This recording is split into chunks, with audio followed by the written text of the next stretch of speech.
Bueno, vamos al análisis frente a frente con el exgobernador Alejandro García Padilla y el senador y expresidente del Senado, Tomás Rivera Schatz. Bienvenidos. Muy buenas tardes, Ivonne. Buenas tardes, Alejandro. Buenas tardes, Puerto Rico.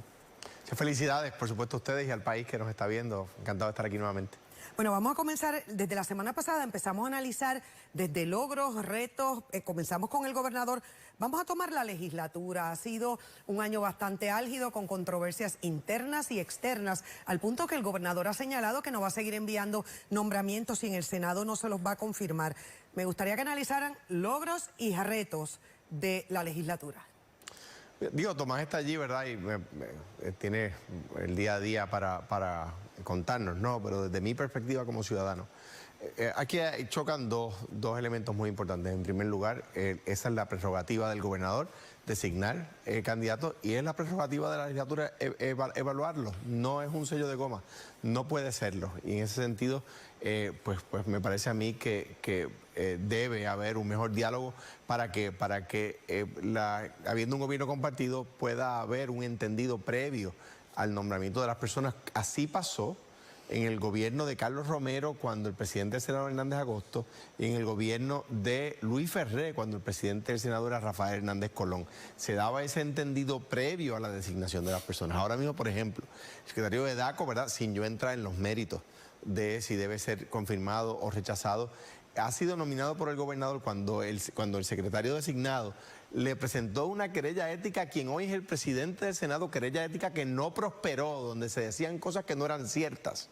Pues yo estoy seguro, parecería una locura pensar que el gobernador no sabe eso cuando lo designó. Alguien falló en darle esa información al gobernador cuando lo designó, ¿verdad? Yo creo que el secretario hay que evaluar los méritos independientemente de eso, pero nadie debe ser tan ingenuo para creer lo que nadie más creería. O sea que yo creo que en ese sentido ambas partes me parece a mí que tienen mucho que mejorar, particularmente el gobernador, o la fortaleza, debo decir, a la hora de tener ese diálogo con la Asamblea Legislativa, ¿verdad? Yo creo que Puerto Rico está sobrelegislado. Yo que si vemos a través de los años de lo que se trata el diario de sesiones, he postulado que debe reducirse el tiempo de sesión a una sola sesión al año. Por lo tanto, me parece a mí que reformas más fundamentales, más de estructura, son necesarias que la discusión cotidiana del contenido.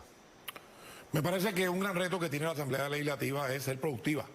80 proyectos de administración, de los cuales solamente han atendido 4 o 5. Nombramientos que desde el primer día de este cuatrienio fueron designados, no se atendían. No es que los evaluaban y los rechazaban porque tenía alguna consideración, es que no los atendían, y al final de cada sesión terminaba el presidente del Senado pidiéndole al gobernador y el gobernador accediendo a retirar decenas de nombramientos que no se atendieron, que no se hizo nada sobre ellos.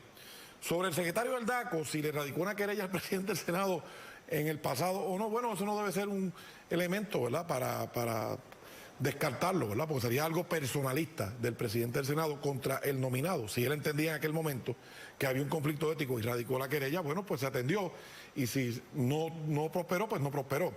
Pero contra Larry Selhammer no había querella. Contra Roberto Rodríguez Casilla, juez de carrera judicial, que fue nominado por gobiernos del PPD y gobiernos del PPD, y ahora nominado al Supremo por Pierluisi, tampoco lo atendieron. Manuel Torres, unánime como secretario del Senado en varias ocasiones, unánime como contralor electoral, tampoco lo atendieron, entre muchos otros ciudadanos que sencillamente el Senado Popular no los atendió. Digamos, por ejemplo, Nino Correa tampoco fue atendido. Y hay un proyecto de ley para enmendar, ¿verdad?, la ley que impide por los requisitos académicos que él sea confirmado en propiedad. Ese proyecto de ley está informado y está en reglas y calendario hace meses. Así que retos, sin lugar a dudas, ser productivos. Código electoral, comenzaron el cuatrienio diciendo que lo iban a enmendar, no se han podido poner de acuerdo entre ellos, es un asunto importante que debe atenderse este año, que es el año preelectoral, cuanto antes, para poder, ¿verdad?, tener las reglas del juego bastante claras y salir adelante. En la mayoría de las cosas que se aprobaron en el Senado hubo consenso, no sabemos qué pasa en la Cámara de Representantes. Así que el gran reto de la Asamblea Legislativa es ser productiva. Cuando han querido sentarse a dialogar, se ha logrado. Ejemplo, el plan de ajuste. Todo el mundo, ¿verdad?, vino con un proyecto de la Cámara que le recortaba la pensión a los jubilados. En el Senado había reparos a que se le recortara la pensión a los jubilados, como lo pretendía el presidente de la Cámara. Se logró un entendido, se logró un consenso y se aprobó. Así que hay el espacio, lo que tiene que haber es la voluntad en quienes administran ese proceso. Tomás, en ese mismo espíritu de cuando hay voluntad y espacio, uno se pregunta, Hacienda está hablando de que ha generado, desde febrero hablaba, de que había generado mucho más de lo que se había proyectado. De hecho, se habla de cantidades astronómicas, no esperadas y no calculadas en ingresos. Mientras nosotros seguimos con la incertidumbre de cuánto va a ser esta tarifa adicional, este costo que tendremos que pagar por el ajuste de la deuda de la Autoridad de Energía Eléctrica. Se puede a nivel legislativo o a nivel ejecutivo, venga de donde venga, erradicar algún proyecto para que todo recaudo adicional y todo dinero adicional que allegue al Estado se utilice para darle un verdadero alivio al ciudadano que empieza un año preocupado con esa tarifa que no sabemos a cuánto va a ascender. Cómo no, mira, Ivonne, desde el año 2017, la Junta de Control Fiscal siempre hacía unas proyecciones de recaudo. El gobierno, por su parte, también las hacía. Desde entonces, desde el 2017, todos los recaudos del gobierno de Puerto Rico rebasaron el estimado de la Junta y rebasaron el estimado del gobierno. Así que, en efecto, hay recursos.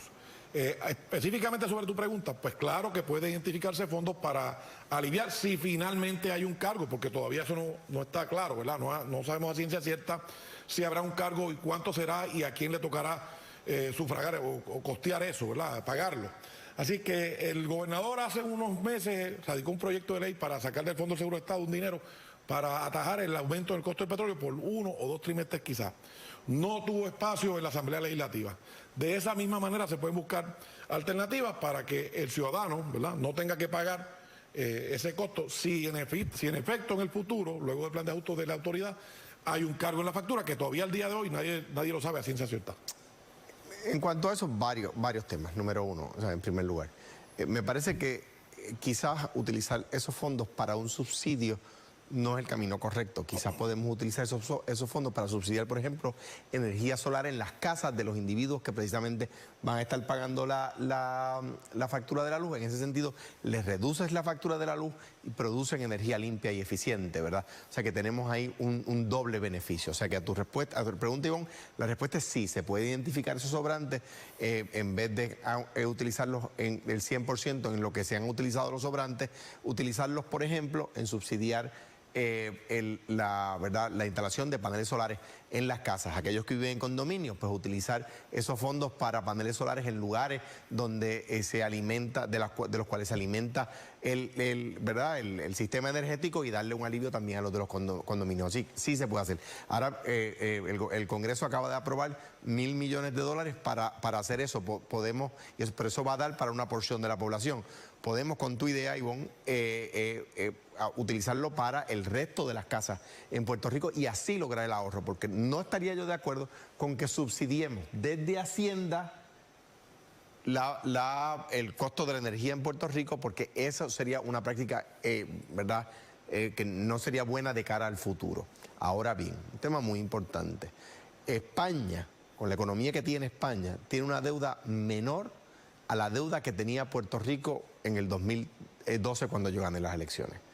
Ahora, con las reestructuraciones que están haciendo, gracias a los pasos que tomamos, Puerto Rico va a tener más o menos la mitad de la deuda, unos 35.000 millones. Hay que tener cuidado, que no nos endeudemos para evitar esos golpes electorales que acarrean los golpes en el bolsillo. O sea que me parece que tu idea es buena, dirigiéndola a energías renovables. Solamente una cosita, Ivonne, bien breve.